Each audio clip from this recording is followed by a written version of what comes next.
السلام علیکم ورحمۃ اللہ وبرکاتہ۔ بسم اللہ الرحمن الرحیم۔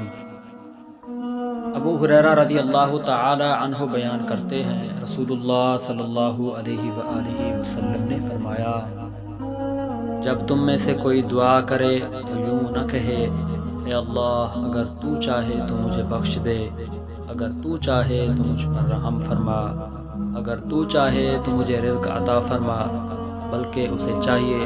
کہ وہ پورے عزم کے ساتھ دعا کرے، کیونکہ وہ جیسے چاہے کرتا ہے، اسے کوئی مجبور کرنے والا نہیں۔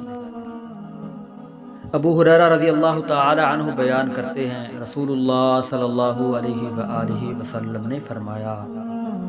ہر نبی کی اپنی امت کے بارے میں ایک دعا قبول ہوتی ہے،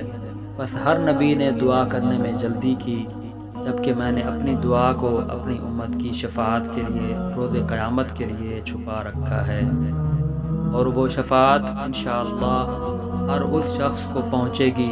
جو اس حال میں فوت ہوا ہوگا کہ اس نے اللہ کے ساتھ کسی کو شریک نہیں ٹھہرایا ہوگا۔ دوستو، دعا ہے اللہ تعالی ہمیں ان پیاری احادیث مبارکہ پر عمل کرنے کی توفیق عطا فرمائے، آمین۔